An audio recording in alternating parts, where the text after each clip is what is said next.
Sur la communication, un arbitre qui communique 90 minutes, c'est un arbitre qui se perd dans ses explications. C'est un arbitre qui ne va pas impacter. La parole, pour qu'elle soit puissante, il faut qu'elle soit rare. Un arbitre qui communique tout le temps, c'est un arbitre qui communique mal. Bonjour, donc je suis François Le Texier, j'ai 34 ans, je suis arbitre pour la Ligue de Bretagne et effectivement à côté je suis commissaire de justice. Je suis arbitre en Ligue 1 et arbitre international. François, tu es venu aujourd'hui sur ce stage supérieur des arbitres. Comment s'est déroulée un peu la requête de notre commission régionale? Pourquoi tu es venu ici rencontrer nos jeunes arbitres? Déjà, c'est une nouveauté depuis cette année, c'est-à-dire que la direction de l'arbitrage a souhaité de nouveau permettre donc aux stagiaires d'avoir un échange avec un arbitre de premier plan. Donc c'est déjà une nouveauté et ce qui me réjouit parce que je trouve ça bien de partager des moments avec les arbitres de ligue. De ce que j'ai vu, cette notion de partage et de rencontre, elle est évidente pour toi. Ça a l'air vraiment de te plaire ce type de rencontre. Bah ouais, parce que j'aime profondément l'arbitrage, donc j'aime profondément les arbitres aussi et je me rappelle de ces moments-là quand j'étais du côté des stagiaires et je me rappelle les messages que j'en ai tirés et s'ils pouvaient juste en retenir un ou deux de ma part, la mission serait accomplie. Tu as commencé apparemment l'arbitrage vers 12-13 ans, c'est ça? J'ai cru voir ça. Si tu regardes un peu dans le rétroviseur, est-ce qu'à 13 ans, tu te disais, moi je veux être arbitre professionnel ou c'était loin de tout ça? Enfin, toi, c'était très loin de tout ça. Ouais. Non, à 13 ans, je me disais déjà, apprends à siffler. Siffler déjà, mettre des cartons, c'était même pas la question, mais déjà siffler, prendre possession du terrain, assumer ses décisions. Donc à 13 ans, c'était ça. Et l'arbitrage professionnel, je ne savais probablement même pas que ça existait à l'époque. Et comment ça t'est venu, l'envie de faire de l'arbitrage justement? Quand on est jeune, on est plutôt attiré par le ballon, jouer avec les copains. Est-ce que tu as été joueur également? Ouais, j'ai été joueur comme 99% des arbitres, je crois. Hein. On commence tous par jouer. Après, on arrive à l'arbitrage pour différentes raisons. Moi, c'était une appétence pour l'arbitrage. C'est-à-dire que même quand je regardais les matchs à la télé, parce que je dévorais pas mal de matchs de foot, j'avais ce regard particulier pour l'arbitre, parce qu'il avait un rôle singulier. Déjà parce qu'il était tout seul sur le terrain. Et ce rôle de prise de décision, de management, ça me plaisait, ça m'attirait et c'est pour ça que j'ai essayé à 13 ans, mais au début ce n'était qu'un essai comme on essaye de jouer au foot, au basket, au hand. C'est le genre de pression justement qu'on a quand on arbitre. Alors eux ils l'ont forcément un peu au niveau régional, toi dans une autre mesure en professionnel forcément c'est un autre monde. Vous l'avez abordé justement, cette gestion des émotions, cette gestion un petit peu de la pression. Toi tu la gères comment? Justement on a parlé avec Didier Zor de l'aspect mental notamment, il est intervenu ce matin sur ces aspects-là. Comment tu gères tout ça? Déjà, il faut gérer par soi-même et en étant aussi entouré et encadré. Je pense que c'est important d'être conscient de ces problématiques-là et de l'accompagnement dont on a besoin. C'est le fruit, personnellement, je pense que c'est le fruit des expériences, des bons moments, même si c'est pas souvent ceux-là qui nous servent le plus, mais surtout des mauvais moments.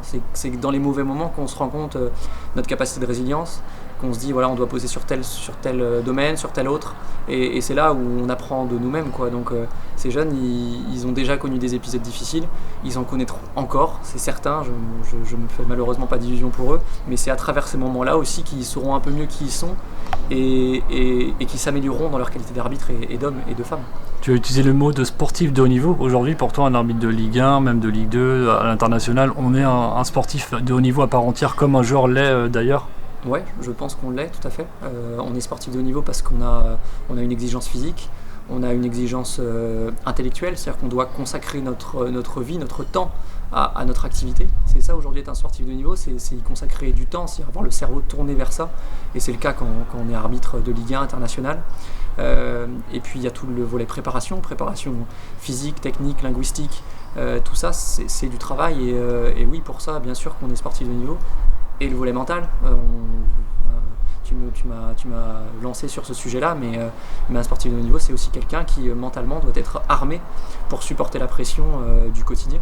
Et pour autant, toi, tu as cette double casquette un peu particulière. Tu parlais d'OVNI, je crois, au côté atypique. Tu travailles à côté, ce qui n'est pas le cas de tous les autres arbitres. On est une minorité. Ouais, c'est un choix de ta part. Tu arrives à agencer ton planning, mais c'est un choix de ta part de faire les deux. Ouais, c'est un choix totalement assumé parce que le monde du foot est un monde paranormal et je n'ai pas envie d'en dépendre financièrement, mais surtout, plus encore, intellectuellement. Voilà, je pense que l'idée, c'est surtout ça, c'est de ne pas dépendre de ce monde-là, de ne pas dépendre des polémiques, de la médiatisation à outrance.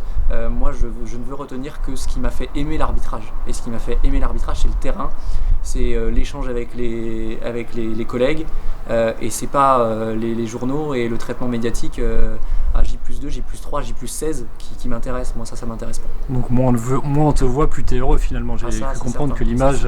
C'est lié à ce que je suis, ça. Je cherche pas du tout à être vu.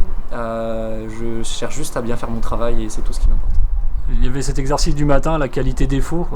Globalement, là, il y en a 16 qui ont eu la chance de vivre cet échange avec toi sur cette thématique, mais tous les autres arbitres qui nous regardent, pas forcément que c'est le Pays de la Loire, mais pour toi, c'est important d'avoir conscience, c'est ça, c'est ce que tu as abordé avec eux, de sa propre qualité qui peut parfois être un frein ou en tout cas quelque chose dont il faut se méfier. Oui, bien sûr. Enfin, moi, c'est l'échange de ce matin, il était tourné autour des gens qui m'ont fondé.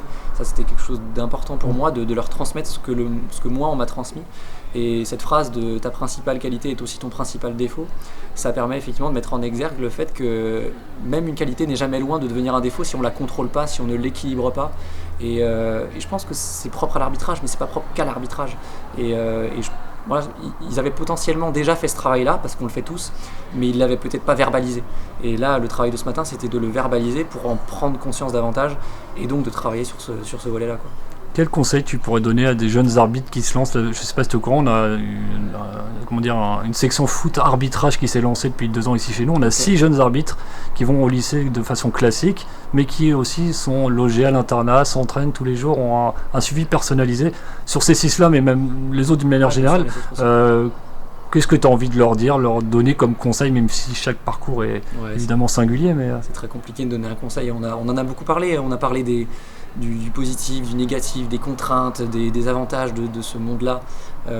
Moi, perso, ce que j'aurais juste envie de leur dire, c'est croyez en vous et croyez en vos rêves, quoi. Voilà, c'est allez, si vous avez le sentiment d'être fait pour ça, d'être fait pour l'arbitrage, d'avoir envie de découvrir ce monde-là, allez-y à 2000%. Allez-y à 2000%. Dévorez cette passion-là, dévorez l'arbitrage.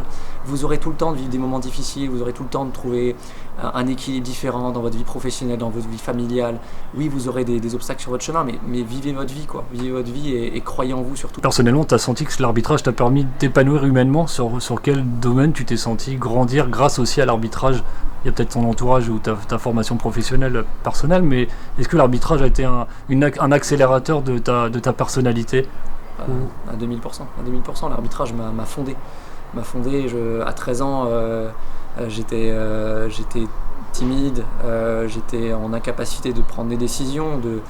On est en adolescent en cours de construction et ça permet aussi de parler de ces jeunes qui à 13-14 ans commencent l'arbitrage et qui sont agressés verbalement, physiquement par des éducateurs qui ont 40-50 ans alors même qu'on est face à un adolescent, à quelqu'un qui est en phase de construction personnelle. Ça m'énerve profondément, c'est pas ma faute.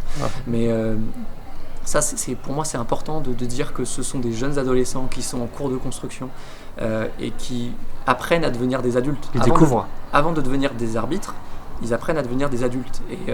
Et quand je vois le traitement qu'on peut avoir à leur égard, moi, ça me pose problème.